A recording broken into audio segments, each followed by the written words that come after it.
You're listening to STAGR Cast, brought to you by STAGR Gear.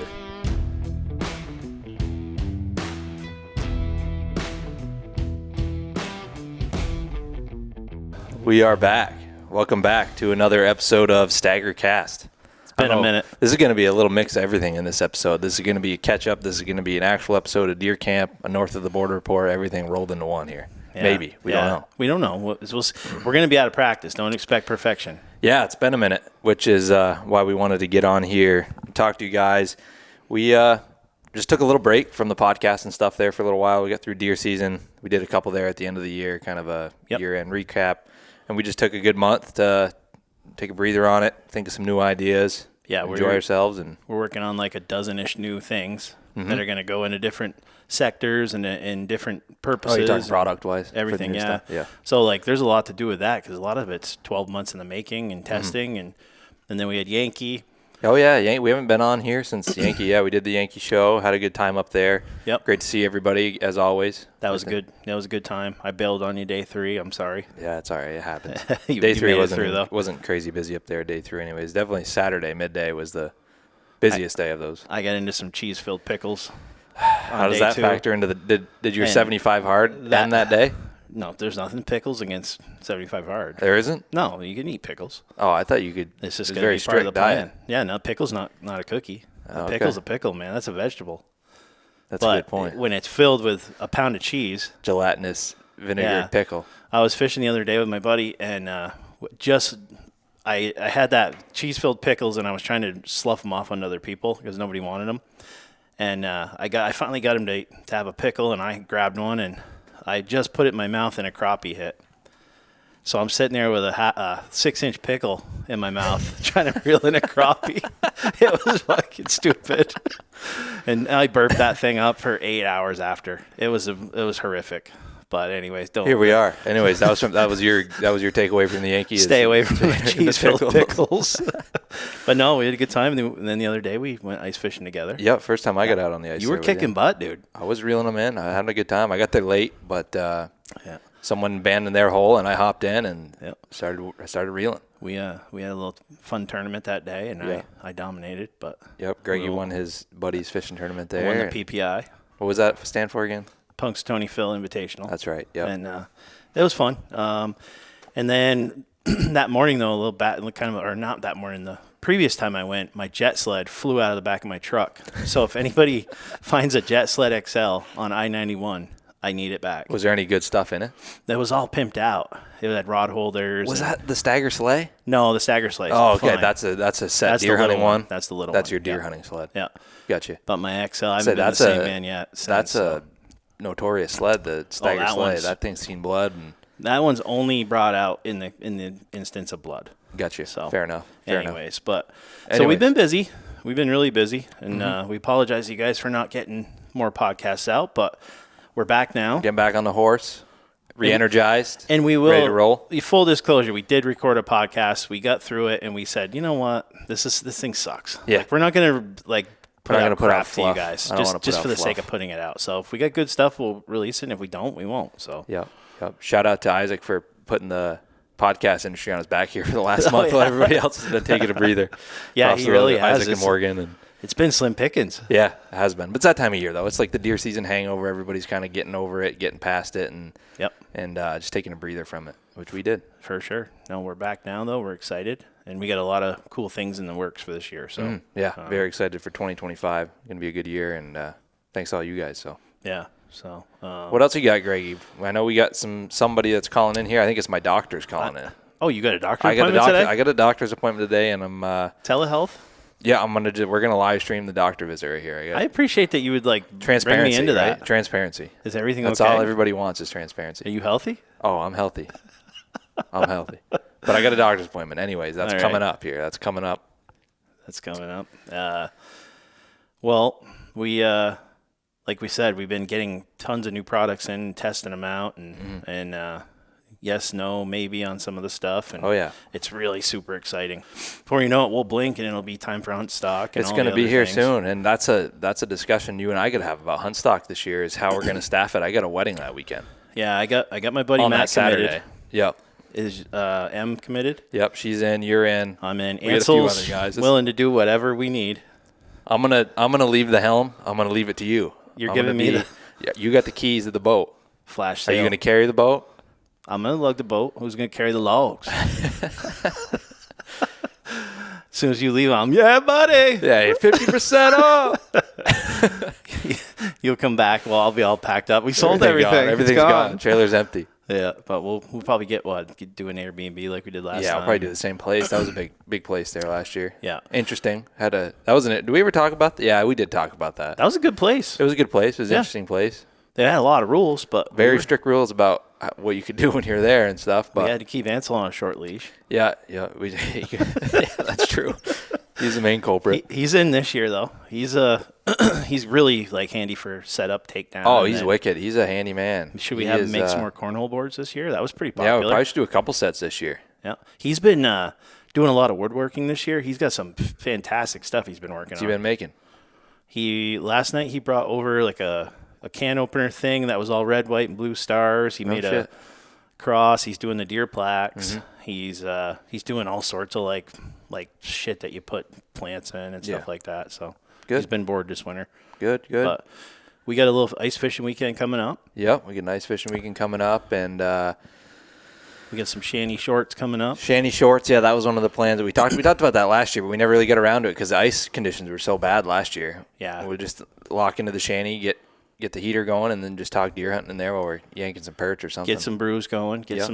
Go smelt fishing or something. And do something. Might fun even like do some that. overnights out there. Yeah. The ice is really good this year. So, Anything new on the deer hunting front for you over there? No, just kind of made my goals out for this year and been hitting the gym and then we got to do a lot more shooting this year. Yeah, So I hear you. And as soon as I've been ordering a game camera like the first of the month every month because I got to up my cameras this year just to try to. Oh, so you're spreading it out over so it doesn't hurt as much. No lump sum drop on some game cameras. Yeah, probably a lot of sales this time of year though. Yeah, cleaning out some old inventory and stuff. Trying out some of those Tacticam 3.0s, the ones you don't even need a memory card for anymore. Those are the new ones, right? Yeah, Jeff Doyle had them on his shorts explaining them. They're pretty cool. But no, we're looking forward to going shed hunting too. I mean, I can't wait to go shed hunting. We still got a bunch, not to change, like shed hunting wise, we still got a ton of moose on camera in some of those areas that are still holding. Yeah.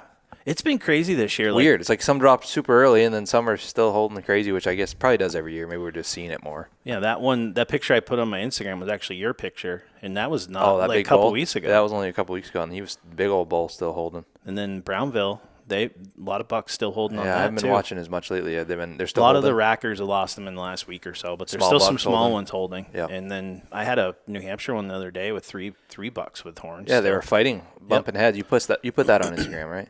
I did. I actually went up there the next day because I had I had one walk through with one horn, but I didn't find anything. But some wicked trails. They're still eating acorns right now, so it's pretty good. They should make it through the winter just fine. That's good. Hopefully they do. It's been a pretty good winter for deer so far, I would say. I mean, outside of, I'm not speaking for New York. I'm just speaking for the Northeast because I heard New York got pounded. New York has been getting some crazy snow. Yeah.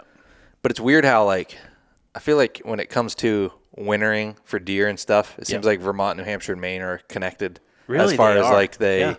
how the weather patterns hit the states, and then you get New York.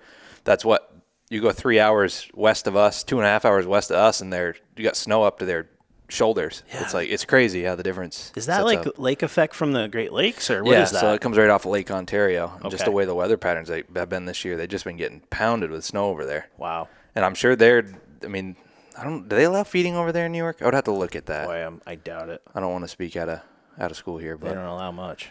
that's true. They do. I have don't some think. weird I don't regulations. think they do. They probably don't. It's New York. No, Vermont Land of doesn't. regulation. So I don't know about New Hampshire must because you go up through by Cody's and there's 1,000 deer. I thought you can't New Hampshire. Those are just natural yards all the way through there. Oh, well, you go up by Cody's and right before there's that sharp turn. There's always 1,000 deer together. Is that right where there. you met? Where your bumper I did married up kill with that the? deer. Is that where your bumper married up with the? That's where I got my New Hampshire buck last year. Yeah. Yeah, that's right. Didn't you have to pull the trigger on that one? And that New Hampshire buck indirectly led to me losing my jet sled because I had a Tundra and now I have a Tacoma and the thing's flopping out because that's why, because of the. stupid me. I didn't put any weight in it, And I just what are you doing? Well, it's 3 a.m. I was Well, tired. I've seen you throw a bunch of shit in the back of a truck before hunt stock, and I'm like, is this going to fly out? No, it's fine.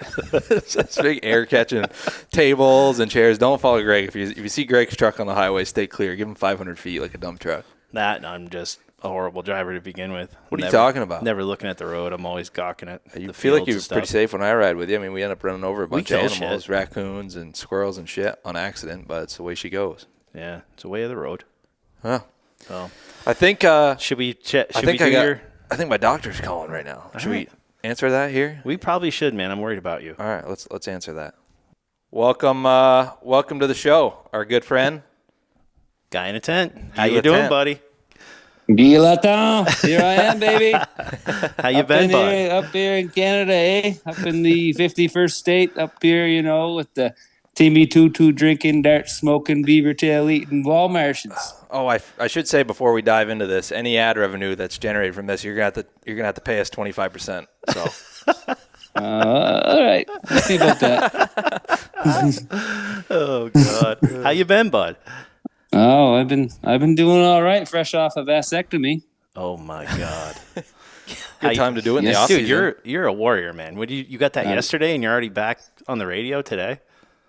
Yeah, baby. Oh yeah, I did to myself too. Really, I just walked in my office and away I went. I was gonna say, do you self-administer or what? I mean, my trade is HVAC, and when my boiler goes down, I fix it myself. So if something goes wrong with you, are you getting right in there, or do you have a go-to guy? No, I got a neighbor. He's a urologist, so I thought about it, but I said he better go at it instead of me. It was the right decision because I'm feeling great. Yeah. Was it as bad as they make it out to be, or was it?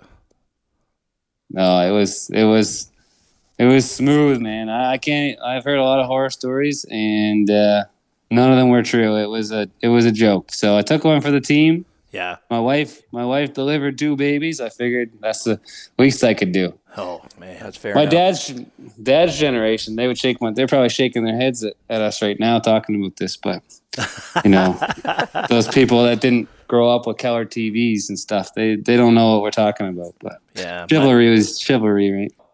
Does the doctor hang the nuts off of the IV bag, or does he throw them on the floor? I don't know about hanging them anywhere, but I did see some smoke in the ick, so that's all I'm going to say about that. Oh my God. Oh, shit. Jesus Christ. Well, that leads in. Me and Adam are debating the old time-tested thing of hanging the deer nuts off a tree. Are you guys do that in Canada, or you bury them, or what do you do? Yeah, I don't know. I think this year I contemplated eating a pair, but I ended up hanging one in a pair in a tree, and I think I buried the other pair, so I was 50-50. How about you guys? Yeah, I don't hang them from a tree. I know a lot of guys that do. It really, like, when you find a pair in the woods, it can really be discombobulating, and it can be really depressing. I found a set last year where I hunt over in New Hampshire. And I'll tell you, and then you start analyzing. God, those things are big. I wonder how big the horns are. Yeah, you and I were together. What? And you're trying. Seriously? You're trying to think of what the hell buck left those nuts behind, and it really depresses you a little bit. But I hang mine. I heard it's like a respect thing, but I guess I don't do it, but I'm not against anybody that does. I've always done it. It's just my dad's always done it, so it's just kind of a tradition thing. So this year we were in Maine, and. Yeah. I remember a guy, after I got my buck, we were just shooting the shit, and there was a guy in the restaurant, we were talking to him, and he's like, I was up off of so-and-so road, just took a quick walk out there, and there's a pair of nuts in the tree right at the end of the skid trail, and I'm like, man. It was ours. It discouraged him. He turned around. He goes, I figured that area was... I was like, whoops, that sucks. I didn't admit to it, but yeah, they're in the tree at the end of that skid trail. I think that's a... Man, what are the chances of finding that? Yeah. The pair that I hung up this year, I expected the birds to be right on that, but I went in there the next day or the day after to find my rifle shell, and man, that pair of nuts was still sitting there plain as day. I thought the birds would be right on it. Yeah, we Adam's set there. I went by that a few times, and there was Canada jays all over it, but gray jays. They weren't really putting a dent in it though. Probably frozen at that point. Yeah, they were just nipping it, just taking little nips off it. So that'd be good protein. That'd be like hitting the gold mine for a bird. Yeah, I will warn you about the like I've seen Steve Ranella cook some crazy shit, and then you get his cookbook and you're like, oh, Rocky Mountain oysters and freaking this and that, and it's like, boy, you cook up some of that shit, and it's you really appreciate good old steak after. But I heard it is good, but we'll see. You let us know. Yeah, you guys you've never dabbled, eh? Never dabbled. No. Okay. Well, some of you guys down there, you guys leave the nuts right on the deer, which I think is kind of ridiculous, just to get the extra couple ounces. Oh, you're opening a can of worms here. You're opening a contentious debate here. You gotta get that off of there, man. Well, that 200-pound thing's a little bit crazy, anyways, because like you shoot a 215-pounder on October the 20th, he's 185 on November 25th. Yeah. Like, I know. That's it doesn't really add up. But anyway, it doesn't. I won't go there. It's that goddamn red patch that everybody wants. God's weight is the great equalizer of it all. That's it. That's your answer to all the debates right there. That's it, buddy. That's what we've developed and we're going to stick to it, So. Right on. So you guys, how was your seasons? Good. Can't complain. Had a lot of fun this season. Greg and I hunted together a lot. Greggy pulled the trigger a lot. Yeah, pulled the trigger 10 times. 10 times. Oh, if it's baseball rules, I'm in the Hall of Fame this year. So I batted 400. Yeah. And Adam, you were efficient as hell, dude. Every time you went in the woods. Early season, it dried up for me after that. Yeah, well, it dried up after the first couple weeks of November. What nobody tells you about running a hunting business, though, is you're going to get busy during hunting. So it kind of took away. It was a good year. How about you? You had a good year? Yeah, I did. I ended up getting a couple of deer again this year, and I was ready to eat a tag though. I was pretty much set on shooting. I shot the one deer, and then I was like, I had a week left, and to go into the bigger woods, and I was just in explore mode. Really, I was not expecting to shoot a deer on that last week I had, because it was all new woods. I bought a new camp in the spring, and I didn't know any of the woods at all, and didn't really. This was a weird year. I didn't really scout much at all. I had a couple of days to scout, and I found a couple spots, but everything changes in between September and deer season. So I was just in kind of like walk and explore mode, and I ended up getting pretty lucky. But yeah, nice. We want to go into one of those stories, because we'd love to hear it. So we really haven't got to talk to you much since. Yeah. No. Sure. Yeah. So, oh man, what do I want to? Did you get was it your spike or your rack buck you got first? I got the spike first. Yep. I got the spike first. So, yeah. So this year I spent most of the pre-season. So I took November the 14th was my first day hunting, and I was going to hunt for 2 weeks straight. So, anyways, all the way up until like November the 6th, like prime early season deer hunting, I was spending it with the boys bird hunting, which was good, and ended up running into some nice fresh buck sign and stuff bird hunting with them. But anyways, finally got off work on the 14th of November was the first day, and hunted in big woods but closer to home. And but I wanted to shoot one with a bow, so I took the bow into this spot for the first few days I hunted, and it was like a big long ridge, and I had a stand set in there. It was a big long ridge, and it dropped down real steep towards a river at the very end of it, and it split off into 3 like really narrow finger ridges, and they were like ravines in between them. So there was like this one kind of funnel at the end of this ridge along this river where deer would go, and you'd see their tracks in the mud and crossing this brook almost every time you go down in there. And there was I'd set a camera up there in October.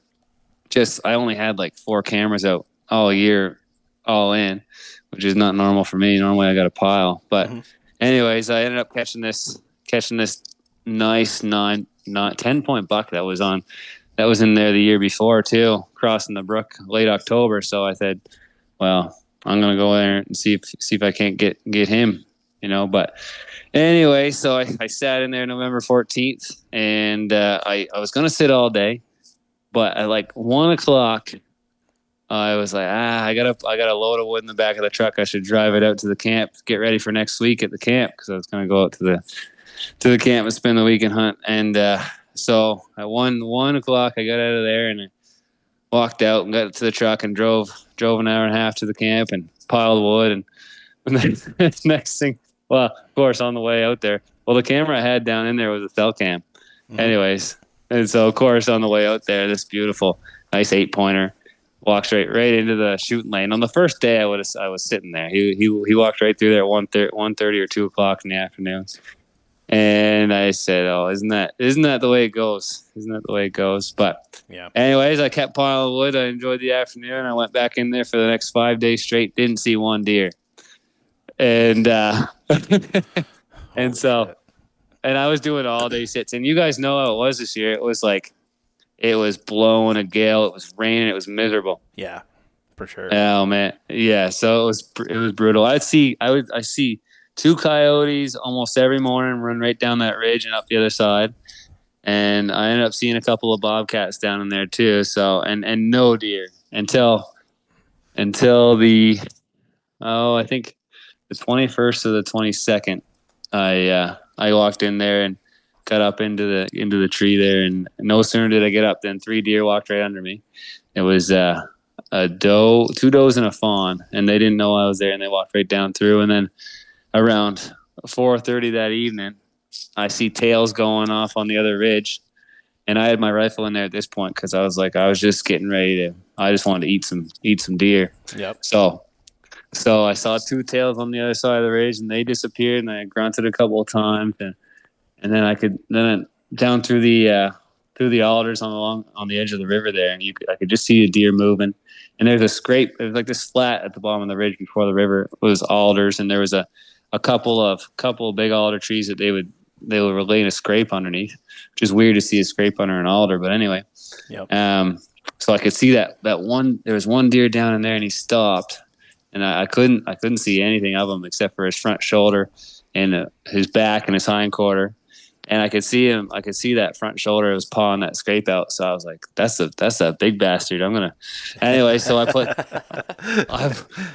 the dot on him with a red dot and pulled the trigger, and he just hit the ground.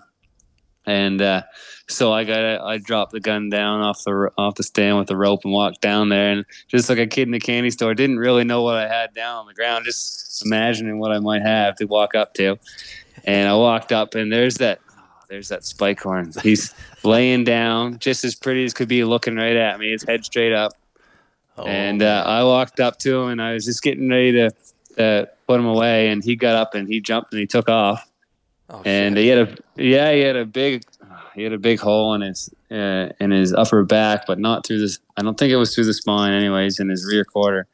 And so he took off, and I fired again, and he was halfway up the other side of the ridge, and he rolled right down towards me. So, anyways, so I got him all processed and hauled out of there, and it was pretty easy dragging, but it was quite steep getting out of there. But he wasn't too heavy. I didn't even weigh him, but he was about as small as a spike can get. Would he have satisfied Greggy's urge or no? Oh yeah, Greg would have been ecstatic. He weren't 160 like mine. But what did he net? Did he net 12 inches or no? No, he probably netted about 3.5. He was either can't mean. He was either the world's smallest spike or the world's biggest button buck. I don't know. Do you and Greg want to do a square off measure? Should we do a live measure contest? Do you have your rack, Greg? I do. Ansel calls mine double 3 because they're both exactly 3 inches. They have to be 3 inches long up there. No, I've never heard that. It's just no, they don't. I just think they got to be very obviously visible. Oh, okay. And I mean, with a button buck, I've only seen Euros of button bucks, but they barely have. They've got like a little nub, right? Yeah, they just got a little. At the most, they might have like just a centimeter little spike coming out, but like no. Yeah, Vermont, it's got to have 1 3-inch horn.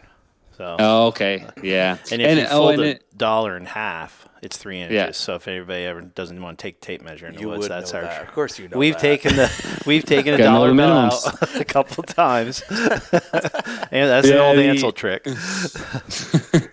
Yeah. No, it was like a half a ballpoint pen probably, but anyways. You know what though? You had a good adventure though. It was a good week. I mean, you saw some different stuff. The deer That in that situation right there, you gotta adjust. I mean, I know you didn't do it on purpose, but like sometimes if you're just not seeing deer and you're limited on time, you gotta take what you can get. Sometimes you got to grease the wheel. You gotta grease the wheel. Exactly. You got to grease the goddamn wheel. Gotta get that momentum rolling, boys. Exactly. And it was in either sex area I was into, so I didn't need a special doe tag to shoot a doe. So I was going to be happy with a doe or a buck. And then one of my favorite parts of doing all the hunting thing is just the next day I just put the butcher paper out on the island in the kitchen and put on some music, got some coffee going, and just processed all day, which is awesome. I love doing that. Yeah, it is. That is fun part. And Ansel and my wife do that part of it. I do the skinning and the quartering, and they what was it like? They usually enjoy it too, but last year they were like, because Adam last year at the end it was more Liz. She's like, all right, I've had enough, and then we took a couple to a regular butcher. They turned me down a couple times. They turned you down a couple times, and then I think you had to offer double that last time. Yeah, have I paid him yet? I think you did. Okay, I think I did, but I can't remember. Ansel, if you didn't get paid, then shout out to STAGR Gear. Right on. Man, I saw you in a mountain of moose meat there with Ansel from way back in you like 2010. that? That was a good pick. That was a good pick. Yeah, that was. Yeah, we stay Ansel humble. was feeling no pain. Yeah, we always do that on our moose hunts. When we get our meat home, we always there's more goofy picks than that. I'm going to release them slowly. But we really think we're something special when we get our moose meat back, and we're pretty cocky about it usually. So we got one shaking hands, and like it's just stupid. But anyway, it makes for funny pictures. Oh yeah, it's good to come back to. And then for you, Matt, it wasn't that long after you got that spike that you got your rack buck, right? Yeah, so I shot him on the spike was on the 22nd, and that area, like I was in there tight because I knew like I do every year. I'll just sit if I know a deer's gonna roll through. But that big 10-pointer that I was thinking I would run into, it's crazy because he was there in daylight on the 9th, and then on the 11th, which is a whole big river crossing and like 4 or 5 kilometers away, I had him on a mock scrape where I shot my last 2 big bucks over the last couple of years. Right, in the 500 acres behind my house. So I was hunting way down the road, and he was in my backyard the whole time.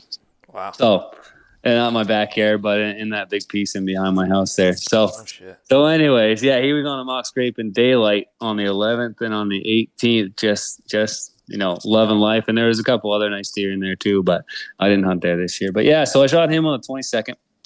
And then butchered him up on the 23rd, and then I packed my bags for an entire week to go out to the camp we had bought in the spring, and yeah, so I was planning on spending the entire week there, and I got up on Monday, and I shot that racker on Monday night, which I was not expecting that to happen. Yeah. So, and it never happens that way. Talk to the guys that I hunt with. They know, like, I am usually the last one to shoot the deer out of the group, and it seems like it never comes easy. But yeah. Anyways, I know all about that.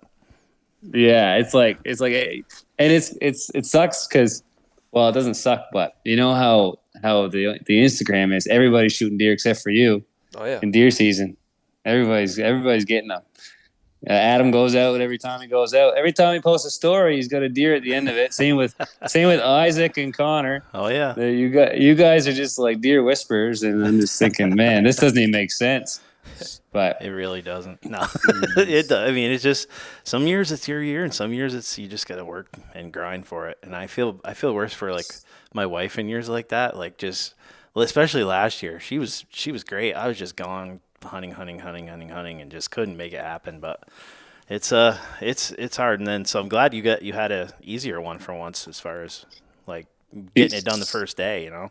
Oh, it was crazy. Yeah, it was crazy. That morning. So I got up that morning, and it was a beautiful still hunting morning. It was like sort of a drizzly with snow coming down kind of morning, and I knew it wasn't going to accumulate, but I kind of picked out a couple of spots to hunt, just like some younger cuts that come up against lakes that have some softwood buffers around them and stuff. And I just kind of moseyed around in some new spots I've never been before. And I didn't see anything in the first couple of cuts I was walking through, and so I got in the truck and I drove up the road and went into another spot, and I got into this cedar freaking tangle, and I was like, I gotta get out of here. So I was just kind of still hunting my way back up out of this cut towards the dirt road I was parked on, and just thinking to myself, like, I was starting to see some sign, starting to see some shit, and I was like, I should just slow down just a little bit, just be a little quieter, give myself a bit more of an advantage.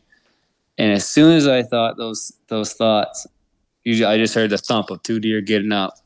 And it was in one of those cuts where like you're down into a big rut and there's a big ridge and then there's like little softwood islands and big rocks and stuff. And anyways, they were bedding in a softwood island in there, and I saw two deer take off. By the time I picked up that one of them was a buck, he was gone, and the other one was the doe, and she took 2 jumps, so she was gone.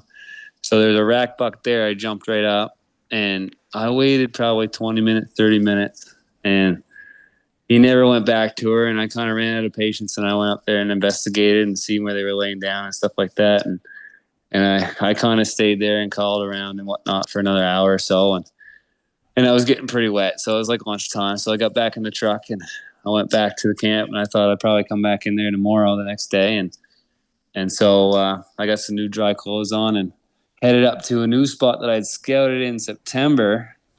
And in September, I found this. There's like this kind of brook that turns into a little bit of a swampy lake, and there's like a 15-year-old cut that butts up against it, and an old logging road that goes down into it that's kind of choked off with alders. But anyways, in September I walked the edge of that, and I found where the deer kind of crossed that river in a bit of a narrow spot, and there was a big scrape right where that crossing enters the softwoods, and I put a licking branch on that, and I had a camera on it too. So anyways, I said I'd probably go down in there and check that spot out and maybe see what was going on.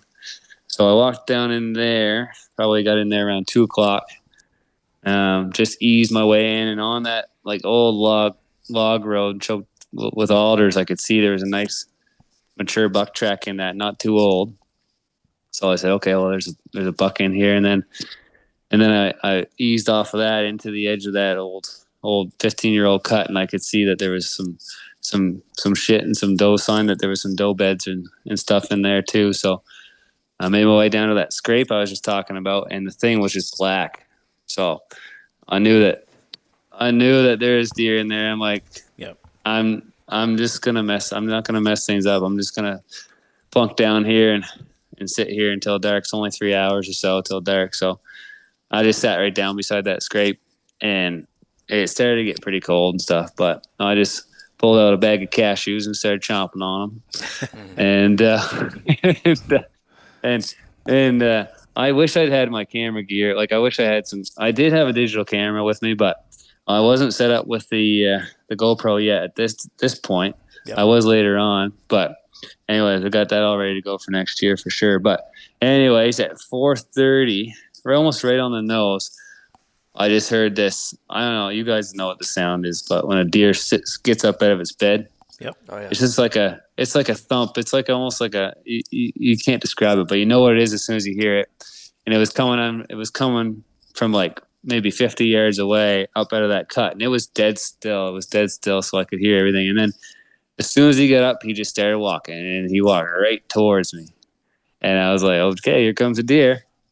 So I get the gun ready, and it's pretty thick in that cut. It's all grown up with like birches and whips and stuff like that. But I could start to see some legs moving, and then I could start to see it. I could see an ear and a head, and then it was kind of dark, but eventually I made out the antlers. Yep. And that's when I almost shat myself, but kept it cool.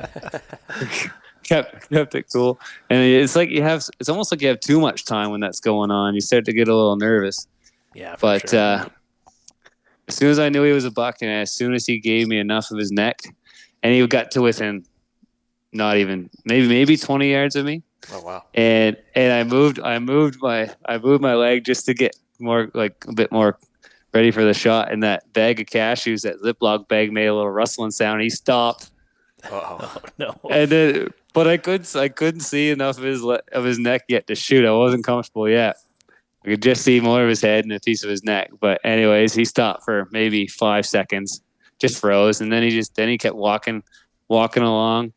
And as soon as I saw where his neck touched his body, I drilled him with the 45-70, and he dropped. He didn't even flinch. He just dropped, and he was dead right there. And I let out the biggest hoop I could let out, and it just echoed through the woods, and I walked up to him, and there he was. He was beautiful. He was a 7-pointer, a beautiful Vermont buck, and he had one short brow on one side, no brow on the other. Yeah, and he was thick though, he weighed 177, and that was nice. The 25th of November, and he was just, I couldn't have been happier with him. Hell yeah! I wasn't expecting him at all. So that's awesome. After you let that big howl out, did Rodney and his boys come help you drag it out? They come filing out of the woods after that howl. I was expecting Taylor to come flying out with a camera in his hand, but he didn't. I love that they do that.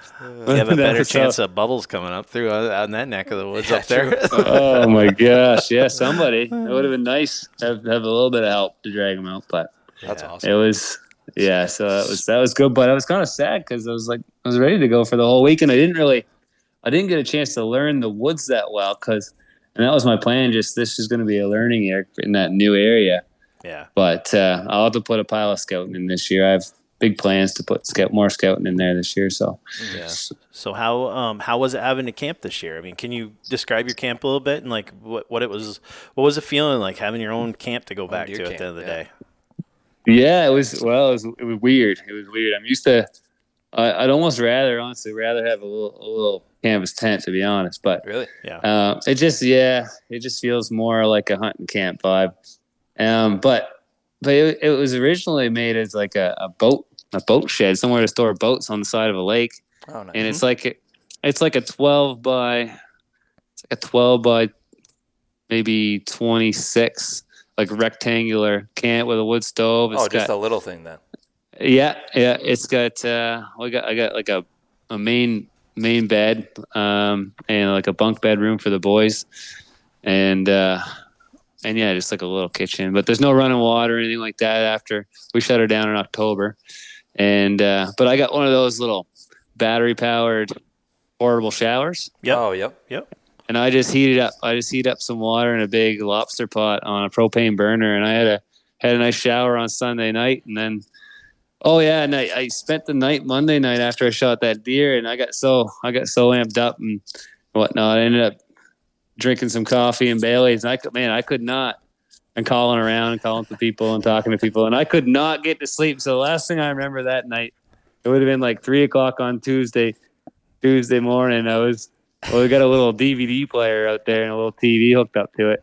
So I had the Benoit's Hunt Smarter Not Harder playing, and I was trying to pass out there, but eventually I got to sleep to Lanny talking about chewing his cut or something. I don't know. Yeah. But, you get needs to throw in a tracker's chew. Yeah, exactly. Yeah, but it's on a big. Yeah. I'll go ahead there, boy. Sorry though, I was just going to tell you, I just had Bailey's for the first time on the ice last weekend, and it was good. That's some dangerous stuff. It's delicious. Do you guys have Old Sam down there? No, never heard of it. No. What's that? No, it's like a rye or a whiskey. It's a bit of a sweeter version. Yeah. Anyways, my dad likes to mix it with the old fruit cups. That's his go-to. It's go-to, yeah. A little cocktail. A little cocktail down at the river. Nice. Yeah, we do Jello shots that are like vodka. Those are nice too, but boy, you just get totally stupid with those. You a big Jello shot guy? No, I'm not. But it's always at the family gatherings, and I watch other people do it, and they get dumb. I stick to C minuses. I'd say I feel like this year our regimented drink after a day in the deer woods was a Busch Light Peach, which we've talked about before. That was cool. You got those up there? Sounds delicious. No, you guys have a lot more flavors of stuff like.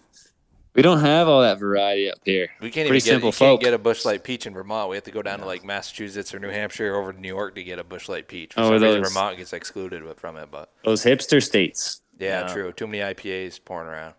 Oh yeah, no, it was. Those are tasty treats, though, for sure. Did anybody else in the family have some luck? Your dad, or you have a brother that Yeah. hunts too, right? Or am I mistaken? No, he hunts too. My brother's he's a mountain man. He looks like a mountain man. He acts like one. He builds timber frame houses. He horse logs. He does all that stuff, Nice. by hand. Yep. But anyways, yeah. So Dad and Craig, my brother Craig, he's 2 years younger than me. We all got deer for the first time since I think 2013 was the last time we all got deer. Oh, nice. In the same year. And then, well, my dad hunts out of the camp in New Brunswick, and he's got a guy in there. He's been grooming into a good big woods deer hunter too. His name's Craig Buck, ironically. But yeah, so Dad got a nice deer on the 11th of November, and then Craig Buck, he came into the camp to hunt for the last week of rifle, and he was going to stay for the muzzleloader week too. So he got a deer, I think, on the 22nd, still hunting a nice younger buck too, a rack buck, probably 2.5-year-old buck. And then my buddy Nathan, and these are all still hunting deer on the ground. And my brother got a spike horn on his feet. But my buddy Nathan, he's the guy, Nathan Wilbur, who brought the muzzleloader season back to New Brunswick for the first time. We're gonna have him on sometime soon here. Nice, yeah, he'll have a good story to tell, but I won't ruin his story. But yeah, he got his first still hunting deer on his feet with the lever action. So he'll be telling you all about that one. But it was a nice buck too. Nice. Yeah, we got to have your dad on soon too. We keep saying we're going to do it. We got to make a planning and make it happen here soon because I bet he's got a million good stories too. Oh, he does. He's not the most talkative guy, but we'll get him on. I'll get him on with me. Maybe we'll work it out of him. What did you say? What was it? Old Sam's? Is that what you said? A couple fruit cups. Yeah, Old Sam. Drive a couple Old Sam and some fruit cups in before you get on air. That always helps. We sat down with a lot of guys. You get a couple beers in them, and it changes the entire narrative of the podcast in a positive way. Oh, absolutely. It opens up the floodgates a little bit. Not with me though, because I'll start giving out GPS coordinates, and I get stupid quick. Oh yeah, jeez. No, that's life's always a little bit better when you have one in you. Oh, at least sure, one for sure. Yeah. Absolutely. Yeah. What with the new camp? What's the go-to deer camp meal up there this year? Oh well, I get this patient that I always give them some deer burger at the end of the season. So, anyways, I gave her a bunch last year, and she made me all these homemade chilies and lasagnas and shepherd's pies. Man, wow, it was deadly, but I didn't even get a chance to eat any of them. Yeah, true. You only up there. Did you leave that Tuesday morning the next day? I don't. Yeah, I think I did because I took that deer home and I started to process them at home. Yeah, so I did haul out early. It was a sad state of affairs. It was bittersweet, but yeah. So but breakfast. I like to keep it. I don't like it too smelly. So I usually go with like a bowl of oats and a little bit of vanilla whey and some frozen berries. Yeah, and then I'll pack like a super thick bologna sandwich, like mustard, mustard and bologna sandwich with like a bag of cashews and some dark chocolate. I don't really get that hungry when I'm hunting. I don't know about you guys. Did you hear the mustard thing that I was talking about? Might have been on the podcast that we didn't release. I can't. remember. No. It wasn't. We on released it. I was eating a steady diet of mustard because I heard it kept the cramps away. Is there anything to that you know of? I don't know. There might be some turmeric in mustard. I'm not sure. I don't know. I don't think so. So they were. You know what it was? I was up in Maine. I was at the store and they were screwing with the Vermonter. They were trying to sell me mustard. I think they were messing with you. Mustard I'm going to look that. I'm going to mustard tiger. I was a mustard tiger.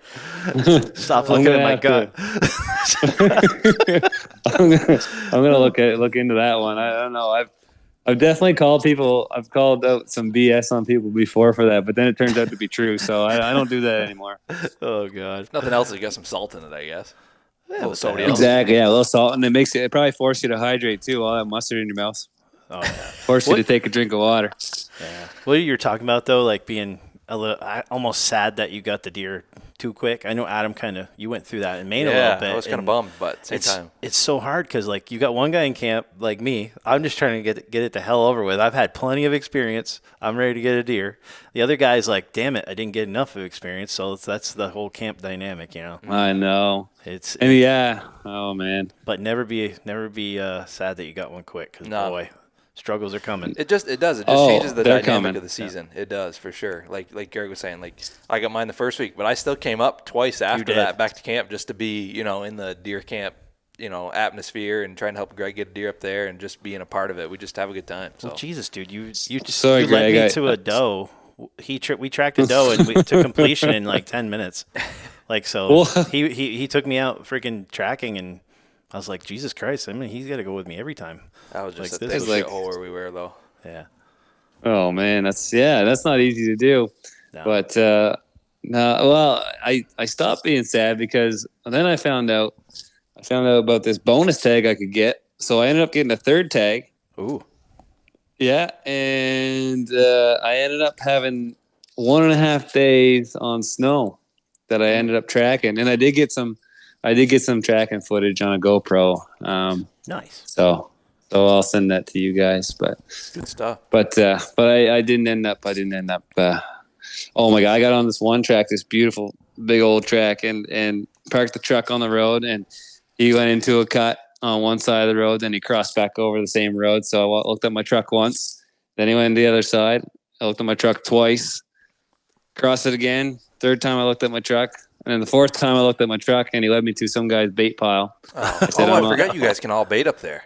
A lot of guys do that, don't they? Yeah, it's kind of ridiculous, but it's basically, I think it's it's 95% of the hunting that goes on in Nova Scotia, New Brunswick. They bait a lot. That much? They bait a lot.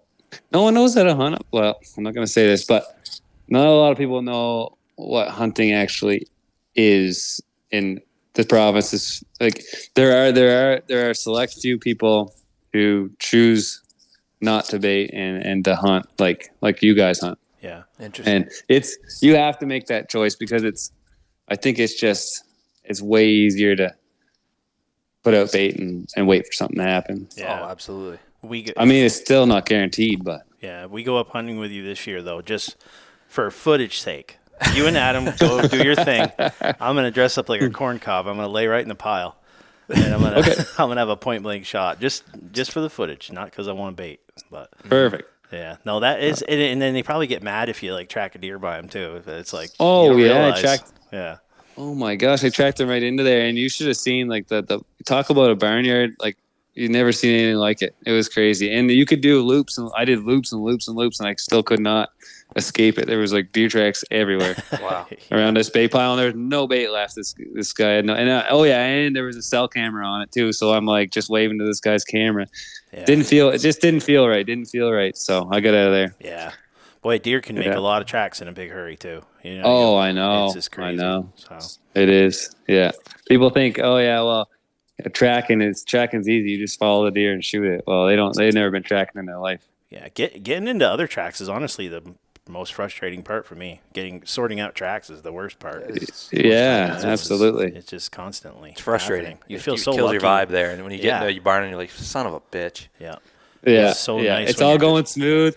It's all going smooth. You got this nice cross country skier, and then next thing you know, you're just in bizarro world, and it's just tracks everywhere. Mm-hmm. Yeah. Mm-hmm. It's true. Is there any like kickback up there to like ban baiting? Like there was in the U.S. back in like the mid 2000s, or does everybody do it up there so everybody's like content with it? No, I don't. There's no kickback. No, there's not. No.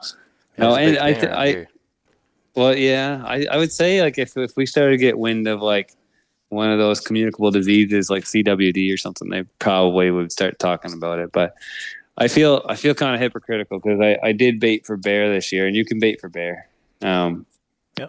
So I kind of feel weird saying it's not hunting. It's more just like it's sort of the hunt is really just to find the spot you're going to put the bait. I guess if you're a baiter. Yeah. And then after that, it's kind of over except for the walk into the stand. But good cardio, lugging bait in though. I guess. Oh, If I you're bet you lugging were. the Yeah, you stuff work up in. a sweat. Oh yeah, big time. Back big when time. when it was legal in Vermont, I did it for 2 years, Yeah. just for bow season, because it was so nice, like getting nice bow shots and being able to evaluate the deer and look at the deer. But when rifle came around, I wanted to hunt normal, Yeah.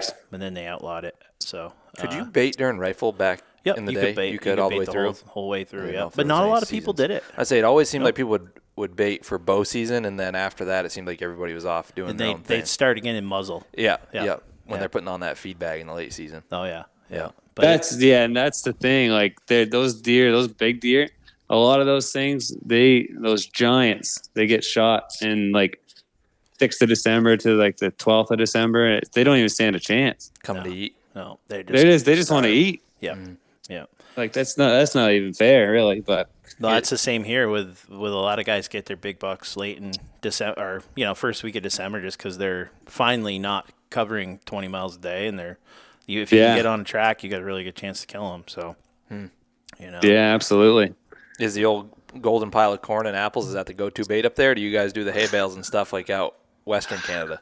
well, you know what the hay bales is? The hay bales is for TV to make it look like. Oh, that what they do? They cover it up? There's carrots and everything in that shit. Oh, no shit. And sometimes there's some alfalfa, but it's not. They're not eating hay. They like to make you think in Saskatchewan they're eating hay. They're not eating hay. They got the goodies. Oh, okay. That's why there's always a log. That's why it's a mound of it? Oh, okay. There's always a Gotcha. log covering up the good stuff. Interesting. Yeah. All right, interesting. Yeah, no, I'm always running into mostly like carrots and apples. Yeah.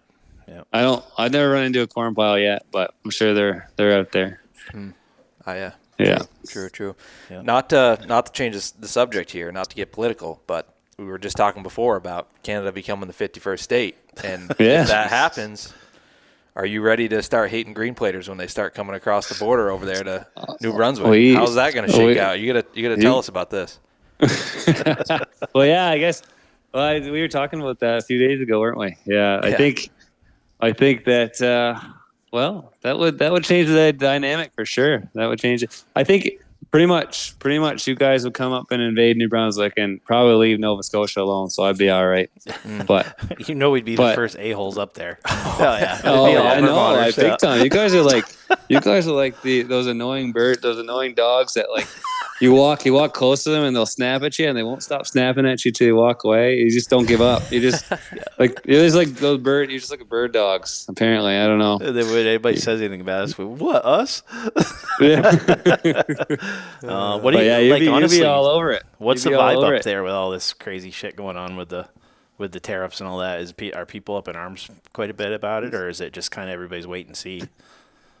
I think I think we've been tariffed enough by our own government that everybody's kind of numb to it by now. But Yeah. I'm looking forward to the change in government up here. But I don't know. I think it's a lot of wait and see. But I think there's a lot of nervousness going on about it too.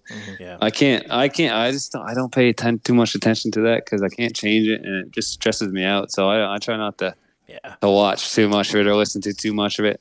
There's a whole politics stuff. Yeah, there's a whole ulterior motive that we don't even know about. It'll be fine in the end. It's just all posturing.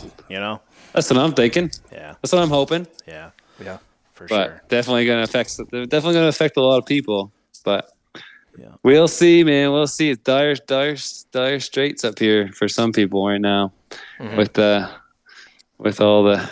Yeah. Anyways, won't get into it, but No, you guys got your hand full with your own stuff up there too, on top of the tariff stuff. And Yeah, all so that. do we. Oh yeah, It's just a shit show everywhere. So for sure. I hope for you guys' sake though, it doesn't become the 51st state because the deer herd is going to take a beating if that's the case. Everybody in the North Country is coming across that border to hunt deer. and we'll just go over to your place too. We'll go down to Maine. You can't throw a bait pile out down here though, so I feel like it's going to be skewed up towards everybody's. That's true. That's true. Yeah, that's a good point. Yeah, New Brunswick is basically just a less mountainous version of Maine. Just There's thick and green and pines and firs and all that. Oh yeah, and there's like it's like there's the south and there's the north. There's hardly any deer in the north. There's a lot of deer in the south.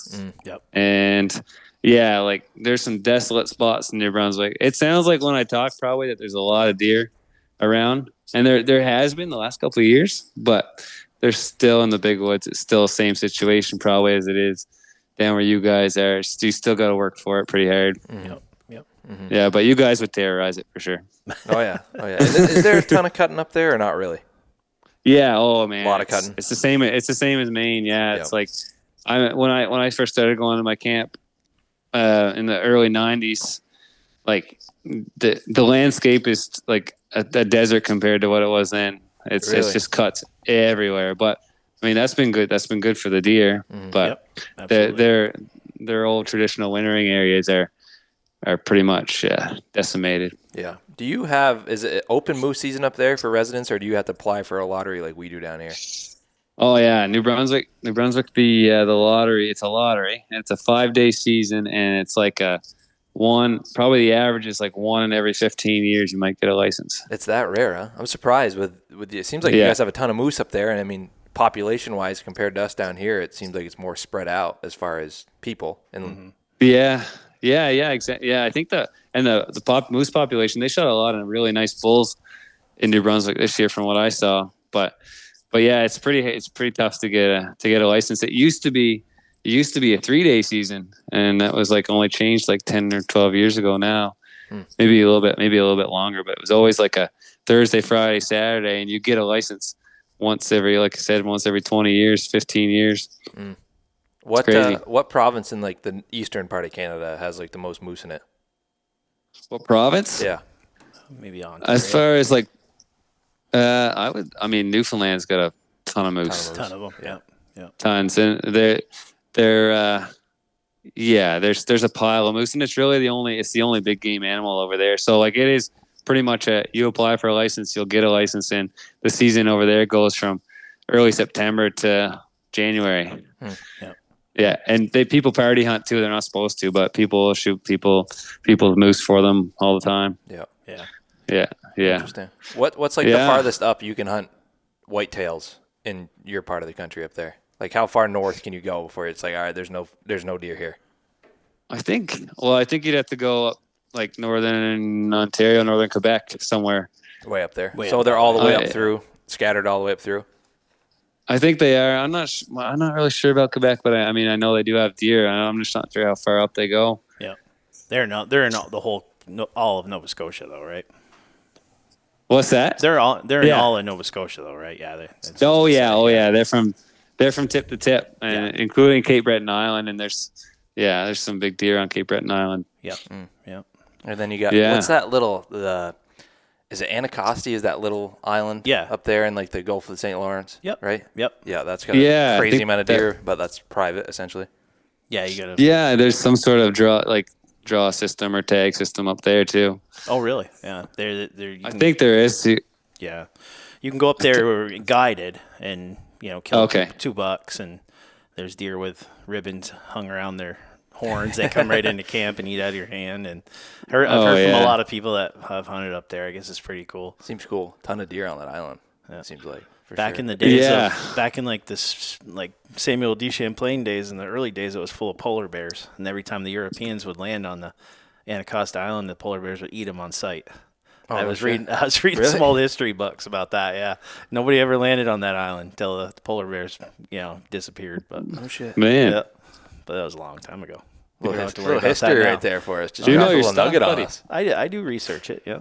Jeez. Still looking for the Northwest Passage. Did you guys come up with the 2 truths and a lie for the 2024 deer season or no? Sure. Do we want to do the medical advice first, or do we want to do that first? It's up to you. I don't care. Yeah, let's do the 2 truths and a lie. All right. You want to go first, Greg? No, I'll go last. 2 truths and a lie, deer season 2024 segment. Here, Matt, you go first. Guess first. You want me to what? Guess first? Yeah. Did you find 2 truths and a lie? Did you pick 2 out or 3 out? Yeah, I got mine ready to go. Yeah, right, list them off. We're gonna guess. We'll go. You go first, and we'll try to guess. All right. Okay. All right. 2 truths and a lie. Hunting season has been a recurring topic in my marriage counseling sessions. Very nice. I like that a lot. I take my taxidermist family and friends as patients to expedite service time. Ooh, boy, you weren't making it easy on us. And I've never shot an 8-point buck. What was Julian last year? Don't tell me. Julian. Julian was a big bastard. Yeah. Was that your biggest buck you shot? Not last year? Yeah, I think Julie took the cake. Yeah. What was Julian? Wasn't an 8, was he? I think he was more than an 8. I think he was a 9 or a 10. This is what I'm going with right here. I got my guess locked in. Based on our conversations in the past, I don't think deer hunting's a problem in your marriage counseling session. I think that's a lie. Seems like you got a good family unit for it right up there. What do you think, Greg?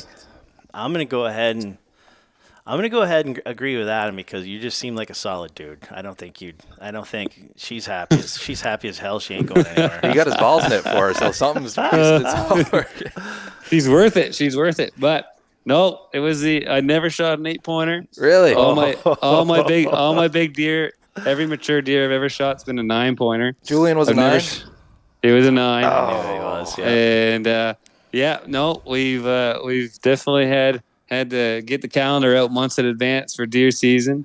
And I think Julian, I got him, the taxidermist turned him around in about 2 months after I took on the taxidermist daughters and granddaughter. I knew that was the truth when you were telling me that your patients were making you deer lasagna and deer cakes and deer this and deer that. So I knew that was the truth. You know what? Yeah. Maybe has something to do with the marriage counseling too. Get a little kickbacks here. Yeah, I think everybody who goes through is married. Oh, at least the married people I know, especially in the first few years with kids and stuff. It's a bit of a rough go. Yeah. Oh, hell yeah. So we took the plunge and we did a little bit of that, and hunting season. It was actually probably some of the sessions were right in the middle of November, so it was especially a topic that year. But it's anyways, crazy. It'll get better, man. Because I used to be in the same exact boat, and I can't even remember the last time I fought with my wife about anything. Like it says, I think as the years go on, you just kind of accept each other's shortcomings, and either that or you just get divorced before it. But it's Jesus. I can't even we were talking the other night and I'm like, you remember the last time we had a fight? And I was like, I really don't I don't know, maybe things are just getting calmer. Probably won't be long too once your boys start hunting. They seem like they're right into it. Then you'll have some hunting buddies, and she'll love the free time in November. Then you got the excuse, we're going. That's what I keep telling her. It's coming. How old are your boys? They got to be. I mean, they got a few more years. It seems like till they of hunting age. But yeah. One's 5 and one will turn 4 here in the next. Okay. Well, 3.5 now. Yeah, 5 and 3.5. So you got some time. Yeah. Oh yeah, they're getting there. Yes. All right, you guys go. Okay. What do you got, Greggy? All right. Number 1, I passed up 2 bucks this year, 2 legal bucks this year. Okay. All right. Number 2. You can stop there. Oh, Jesus Christ. Oh, shit. What the fuck? I don't know. You might have to come back. We'll circle back to that. I'm sorry. Anyways, that's our short-lived 2 truths and a lie session for this one. By the way, you were right. I only passed up 1 legal buck. Good work, man. That's still something right there. It is an accomplishment. Yeah. Yep, for sure. What happened with? Okay, just give me the Coles notes on your season. On my season? Yeah. I was doing so I basically started in October, was doing a really good job getting on deer. I just kept, bow season I got a couple does and had some weird stuff happen with both of them. I had a coyote get half of the first one. The second one, it started snowing right after I shot it, and I ended up getting both those deer, but I missed a doe, I wounded a doe, and I missed a 6-pointer. And then Adam's got a video that's going to be coming out pretty soon about his New Hampshire buck, and that day I missed a 6-pointer. I hit a limb, and then I missed 2 bucks in main tracking, and I shot. Really? Yep. I was right within 100 yards of him, so I was doing the best job I've ever done tracking. I just couldn't quite put it together. And both 2 nice bucks too, and then got the spike horn, and then got a doe with muzzle. But there was a lot of, if a couple things went different, it was a whole different season for me as far as getting nice racked bucks. I think we talked about that on the podcast. We didn't release because the trajectory of Greg's season would have been wildly different than what happened if some bullets connected or arrows A couple connected. things connected. He would have smashed some wicked bucks this year if things would have lined up. Oh, with yeah. the amount of time he pulled the trigger this year. There was just a lot of things that I never got a pure. I think the spike horn was the only like decent shot I was given all season. Everything else was it seemed like there was a contingent something going on. You know what I mean? Something going off around it. I felt the best I ever felt though. Covered the most ground, and where if I keep doing my fitness regimen, I'll be really doing good this year. So just keep making a little bit of progress. But no, it was looking back, it was a really entertaining season. Got everything on video. Got to share a couple kills with Adam. Video. Yeah, which was awesome. We had two hunts where we got bucks, or one doe, one buck, and like we said, we got some. We had a lot of fun. We did have a lot of fun. Ton of fun this year. So, and I think that like I put a lot of pressure on myself where I just need to like relax more, and I think that'll happen. But it's all about having fun at the end of the day. So it's cool. We already can't wait till this year. I can't wait till turkey season, because one thing about turkey hunting, you're out there, you're shed hunting, you're turkey hunting, and you're not worried about a damn thing. A turkey's a friggin' turkey. Mm-hmm. You're not worried. It's like if you have a good hunt. Pressure. No pressure. Just out there enjoying nature and having fun. So. If you miss a turkey, you're pissed for 15 minutes. If you miss a deer, you're pissed for 15 years. It seems like. Oh yeah, for sure. For sure. I have more fun watching somebody else shoot a turkey than I do myself. So I can't wait. You do any gobbler hunting up there or no? No, but they're gonna start introducing. I don't think there's any turkeys really in Nova Scotia right now. They're in New Brunswick, but they're gonna do an introduction this spring. So it'll come. It's coming. Everything that's in the States is coming up here apparently. So they'll probably take off up there. It's like Maine has the best turkey population in the Northeast. It seems like in the New England states. There's a lot of birds in Maine, and even in the most remote places. We have deer cameras out in the middle of nowhere. In like the third week of May, here comes this train of like 6 gobblers just walking through a moose trail, and you're like, what are these things doing out here? Yeah, what is going on? Yeah, it makes no sense. They'll be miles from town. Yeah. Oh no, you would think they'd just be in the agricultural areas, but they get in the woods, eh? I think we're planning on doing a little big woods turkey hunt this year. We're gonna go up to kind of areas where we deer hunt. Get like later in the season and just kind of bounce around out in that logging country and see if we can strike some up. I think it'd be fun. Those birds, don't get hunted because it's so far out there. Just carry it's weird. Yeah, it's just carry a mouth call, your turkey gun, and basically shed hunt and call once in a while. Yeah, try to strike one up as your turkey hunt. Bring a little frame pack to throw some sheds in and do some gobbling. Yeah, for sure. Good time to do some scouting too. Yeah, the invite's always open, bud. If you want to come down, we'd love to have you. I'm gonna have to. I just have to talk to the boss. Yeah, we'll take care of you. We already got camp reserved for this year, so we don't do anything wild. This spring or this fall? Fall. Yep. Yes, sir. Month of November. But we know the guy, so we'll probably reserve it for the spring too, like for a week. Yeah, at least, talk to him or something if that's the case. But real nice guy. We'll have to definitely do that, and you guys have to come up here too, because that would be sweet. That'd just be sweet. Be fun. I want to hunt around, see some new stuff. I really want to. I went to Nova Scotia like when I was like 10 years old, and I still have great memories of like the nature and the beauty up there. So I really want to get back up there just to freaking experience it again, Yeah. Oh yeah. Yeah. One thing that the spot that I'm at that I did not like this year was that there's not a lot of open hardwoods at all. It's just like you're in thick stuff all the time. Yep. You can't breathe in it. Mm-hmm. It's crazy, and you're like, if I see a deer, it's going to be right in my face. Mm-hmm. But it's like 90% of Maine outside of the clear cuts. Like, it's just so thick. It's just a tangle. It's punishing thick. Yeah, for sure. Yeah. You guys, that's So you guys sent me up some gear.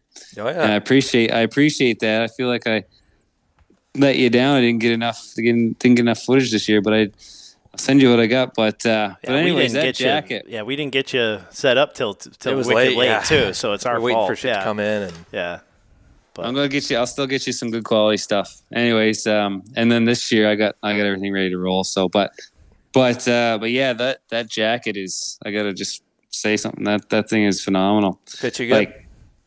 If it's perfect and it's light and you can just tell it's quality and it's not too heavy. Like even like when I'm tracking, I just put on like a merino base layer and just throw that thing on and you can just walk. It doesn't feel too heavy. Like it's a beauty. So Good. Glad you like that's it. great. Glad to hear it. And that track pack. One thing about the track pack, I've never worn a GoPro before anywhere, but you really get an appreciation for what a big buck with a rack on his head feels like going through that stuff. Oh yeah. Because you guys have to kind of be aware of where how you're moving under logs and all that stuff. I feel like after a couple weeks of wearing it every day, like after one full season of wearing it, Yeah. you kind of feels like it becomes part of you, so you know where Okay. where it is. But the first couple Yeah. times you take it out, you're getting it caught in a beach whip, and it's just Yeah. a thrash in a way.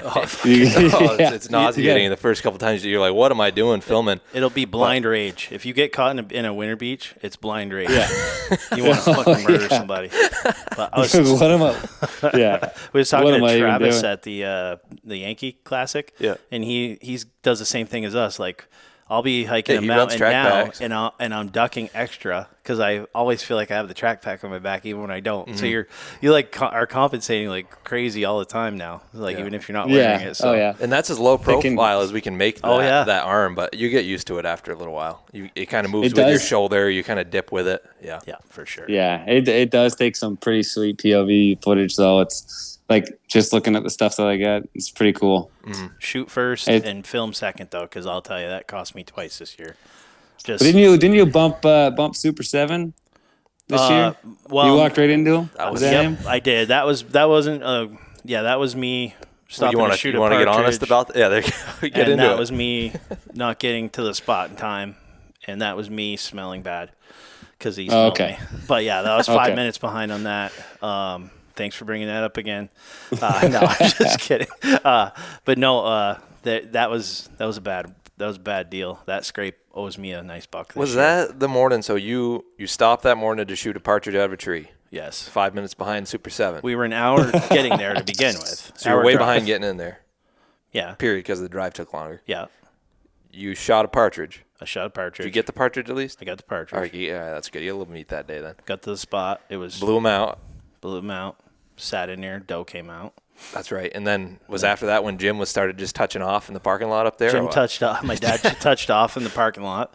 I ran up thinking Jim got a buck, and he was shooting at a partridge off the dirt road, and he didn't. He Man. missed it. So, Shit. and then Ansel was back at camp, and he was going stir crazy because he was driving around with his car. Camry, rolling, or Corolla? Yeah. And then but the good thing about Ansel, you leave him at camp, you're coming back to a good meal, and then once in a while he'll get real bored and he'll go to the store and he'll pick out like ribeye steaks. So he'll do some wild crazy shit that really Ansel's he's a pays good camp man. dividends. He's a good Oh, camp yeah. man. He is, yeah. Every time we go over to his house, he's got a full meal for us. Just if we go over there to record a podcast or Oh, to yeah. hang out with him, he's got a full meal going Fry for us. Daddy going, not an just exhaust the fan in the grease place. just a sizzling, popping.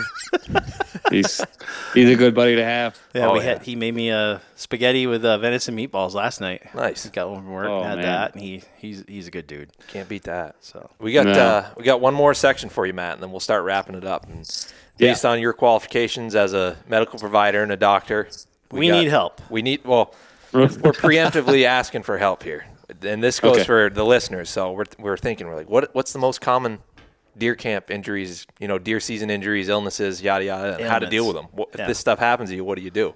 We're gonna break down a scenario. We want you to tell us what to do. And we've WebMD'd everything that we're asking you, so we know this is a test for you. We will call you. Okay. On All this. right. Yeah. All right. So common deer season injuries, illnesses, and associated cures. I tracked a buck 5 miles. You apply the logic to it. The northeast logic has been about 15 miles. Yes. I got the worst chafe in the world in the nether region. What should I do? Well, you get that thing home. You spread those legs. Take off your undies. And you're gonna. What do you got in camp for supplies? That's what I need to know first. Oh, we need to know what to buy. This is where Oh, you come in. We need to oh, know you're what. in the doctor. woods. Yeah. You got the store available to you. We got the store. We got a general store across the road. We might be able to find something. Fully stocked store. Anyways, no, you gotta get some. You gotta get some like Vaseline or some pseudo cream on there. Some barrier ointment. Yep. Get it on there. Get it on there, and just let that thing air out. Is Try that not to. Yeah, is that what that those marathon runners use? They put They use a little bit. body glide, something like that. I don't know. I just treat it like, I put some sort of barrier on it and let it air out for a bit, and then get some loose fitting undies the next day. Try not to, you guys wearing your pants, I guess they don't have to be too tight to get chafe mark when you're tracking. Yeah. I've never had chafing. I've had it bad. You've had it bad? When I did my half marathon, it was like hamburger. Oh, it was bad. And I don't like that visual. Oh, I did. Hamburger cross. If I could have seen down there, I wouldn't have liked it either. But I applied Vaseline halfway through. Big mistake. You want to do it. You don't want to put it on when it's already there. You want to put it on before you go. But anyways, I didn't quit. Yeah. So anyway, our second scenario. Next one here. This is most people could find themselves in. Okay. You've been chasing a deer around all day. It's that early season. It's hot. It's warm. You didn't bring a bottle. Your life straw is gummed up. You end up bellied up to a moose hole, a shitty old moose hole. You take a sip. Get back to camp. Yeah. You got the worst shits puking. You think you're gonna die. What are we doing next? Well, you gotta get yourself some metronidazole, 500 milligrams, 3 times a day for 7 days. Ooh. Now, is that prescription, or can you get that over the counter if you end up with Giardia or something like that? That is, I don't know how they work it in the States, but up here you need a prescription. Ooh. And but you got to get yourself some hydration. So definitely want to get some liquid IV or some Gatorade going. Okay. But so long as you got that Giardia, he's going to keep on keeping on until you get treated. So you're probably going to need some medication for that one and an IV. Okay. All right. Greg, next scenario. Maybe some gravel or Imodium too. If you just got the farmers, the grocery store or there or whatever. But I feel like that happens quite a bit around. It happens, especially if you're putting tablets in your water or stuff. If you get any on like the threads of your Nalgene or anything, you can still get it. I mean, it only takes a drop of water with that shit in it, so you got to be really careful. So, all right, Flagyl is the cure. Okay. Next, antibiotics. Yeah. You had a little too much Coors Light. You might have had some General Mings the night before. You're out in the woods. You get a rumble in your stomach. You forgot the toilet paper. You grab the first leaf you see. You wipe. And you keep wiping. And anyways, you get home and you got the worst freaking rash of your life. What do? Poison ivy. Oh, my gosh. Poison ivy. All right. So, there's all sorts of topical steroids you could use. And you could take some oral steroids too, like some prednisone or something like that. Yeah, that's a hunt killer though, isn't it? That's nothing. Yeah, you're gonna suffer it out for a while with that. That's why I put paper towels in every single pocket. Not only because I run a scope, because you can always clean your scope, but like you never know. When you ever get down to your last pocket, it's not a good feeling. No. Maybe some Benadryl too would be good to have for that. Okay. All right. Yeah, some antihistamines, maybe some Reactin, whatever you can get. Benadryl, antihistamines, some topical cortisone, and maybe some oral steroids. Good thing about where we are is most of the shit that'll hurt you is all dead that time of year anyway. But boy, turkey season, you can get in a world of hurt. You got in a world of hurt this past year. Oh, that poison oak pretty much put an end to me for a week. So you got to really pay attention. So just use your glove, man. That's what I do. I've come out of the woods sleeveless before. I've made muscle shirts before.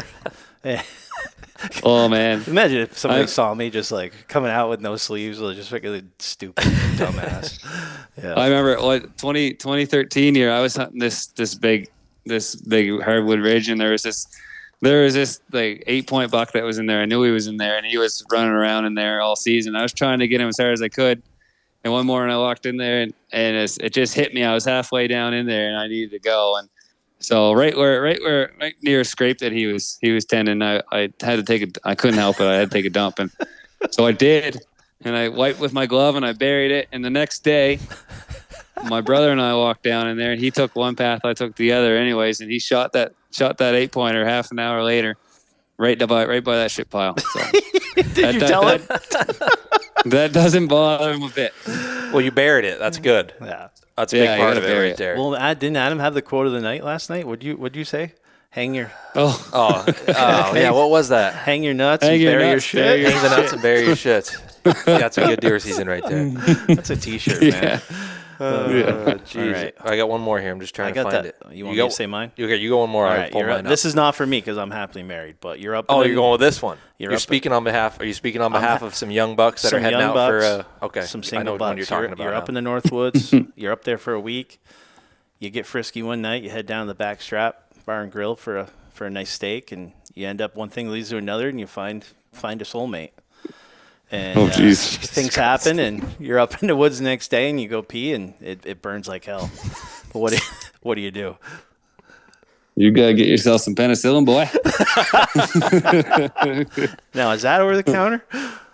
What's that? I don't think so. No. You gotta take a shot in the ass for that one. Oh, no. Yeah, you're getting a shot. You're getting a shot of something. That's for sure. I'm really glad I'm Yeah, married. you're paying for your sins. Yes. You're right, man. We are God-fearing men, even though it don't seem it. Chase deer, not women in November. Yeah. That's it. You got to learn that one. You got to learn that one young. Yeah, for sure. Fair enough. Good question, though. Good question. But Some guys need to know that stuff. We're a service. We put a service. Another thing about that 2013 giant that my brother shot was that we had slept in until we were out the night before on a Friday night, and we were hungover, and we slept in until about 11 o'clock that day and didn't get in the woods till 12:30. And yeah, so it doesn't matter if you're late to the woods, you still go hunting, because at 1 o'clock that buck was chasing the doe right through there, and he drilled him. So That is true. And a lot of people are like have all or nothing personalities, and I'm one of them. Like, you sleep in, you're like, oh, today's ruined. It's like, no, It's get over. out in the woods. Get out in the woods, even if you can just get out for an hour. they're still in there. Yep, that's right. And Yeah. that's the thing, man. It's all mental. It really is. It is. Glad you brought It that is. up. So Adam's over here But if- feverishly searching. I'm trying to find it here. I'm trying to find it. But Anyways, if I hadn't have slept in that day, I would have shot that deer. So that was my lesson. That's a really good lesson. Yep. that was a good lesson. No, I can't find it, so we're gonna skip. We're gonna go right past that one. That wraps up our rapid fire question for the doctor right there. I feel like That's we've it. really done a good thing Man, for everybody. I think sweating. we cured a lot of problems that people might have this season or people encountered last season. So now we know. Yeah.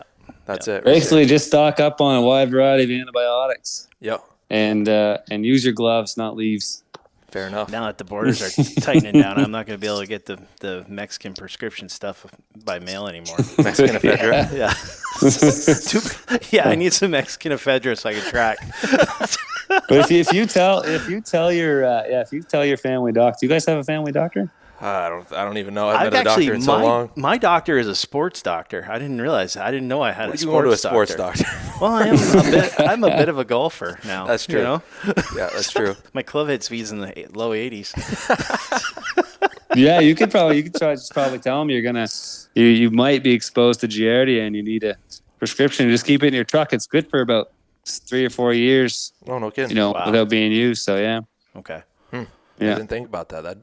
That's a good thing to have as a Yeah. backup if they'll give it to you. I think Yeah. of everything for both of us. My truck is every scenario that could go wrong. I got in my truck. I don't have much in mind. So You don't have it. No. You're riding bare ass all the time. I'm always Oh man, keeping up with I you. gotta tell you a story. Let's Sure. hear it. Yeah, so this is the first time it ever happened to me, but this year, one of those days when I was that first week of the season, I did go out to the camp and I did go still hunting through the woods instead of sitting in that spot where I got the spike. Anyways, so I was coming out of the woods that evening, and I started the truck up and I put the phone in the truck, and I didn't put the phone in the truck, but I started the truck up and I closed the door, and I was like, oh, that's a nice picture of my truck. I'm just going to take a picture of that thing. That looks good right there. So I took a picture of it, and I went to open the door to throw my phone in, and the truck was locked with my keys in it running. Oh no. And I usually have a spare in like a magnet box that I put under the wheel well or something. But I lost that years ago and I haven't used it forever. So anyways, here I am in the middle of nowhere, like hours from home, with this truck running in the middle of the woods at the end of some old abandoned dirt road. And I'm like, what am I going to do? So anyways, I had nothing. I couldn't do anything. I had to smash the rear slider window out of it and crawl in and open the door. So Oh, I don't no. know. I don't know how it locked because I did not press the lock button. I don't remember hearing it lock, but I don't know if that's ever happened to you guys where the door just locks on you, but it did to me. That's crazy. No, Unless I've had it happen not while hunting though, where I was able to like get a jam a hammer in there, like the claw of the hammer in there, and get it enough separation so you could put an old metal coat hanger in there and pop the lock. But boy, the days of the metal coat hangers are coming to an end quick. I know. I didn't have a coat hanger. I could pop it open a little bit, and I was like, if I could just get something in there, but I had to smash her. Holy cow! Yeah, that's a bad feeling, ain't it? Jesus. She's been gorilla taped ever since, though, and it's holding up solid. What do you run for a truck? I got a Nissan Frontier. Oh, Nice. Yep. I used to have a Tacoma, but then I wanted a 4-door, and I couldn't find an off-road 4-door Tacoma, and then the new ones were too expensive, so I was just cheaping. But I like the Frontier. It's good, other than that whole lock the door on myself thing. Yeah, that's no fun. For sure. That ain't no fun at all. Yeah, no. Well, cool, man. Well, hey, it's been way too long. We love talking with you every time, and we're glad that it sounds like you had a good season and you're on the mend right now. Get rid of that pneumonia, get feeling better. Don't do like my boss did. He got a same procedure as you, and he felt great. So he was out riding a snowmobile around and shoveling snow off his roof, and next thing you know, they were the size of a cantaloupe. So don't do that. Even if you get feeling better, take it easy. Good advice, Doc. Good advice. You're telling a doctor that? I'm just trying. He's a friend. He's a friend first. He's my doctor second. That's fair. I know. I'm like, maybe I should just hit a set of squats today. I'm feeling kind of good. But. Do some big lunges and stuff. Yeah, no, I'll hold off for a bit. But yeah, it's always good. It's always good talking, guys. You guys, and like I said, I'll get you some good stuff this year, and maybe even I have some scheduled days off for scouting and stuff, and maybe I'll get some. I don't know if you guys are interested in scouting videos and stuff like that or not. Absolutely, but yeah, definitely. Like some setting up the old. My favorite thing is setting up finding those primary scrapes and setting up mock scrapes and stuff. So I'll figure something out. I'll do something fun anyways and send it to you guys. Yeah, that'd be awesome to see. We appreciate it. We'll get some more gear up that way for you to test and. Sure, we'll be talking soon, doing another North of the Border report for too long. Yeah, so. definitely. Definitely, we got to get that on here soon too, for sure. Yeah, he's another GG. He goes by Grey Ghost, so it'll be Greg Gove, and Grey Ghost. I like that. That's a match. And Adam and me, that's it. It's fair. All right, guys. Alrighty. Thank you very much. Thank you. You got it. We'll talk to you later. Talk to you. Have a good one.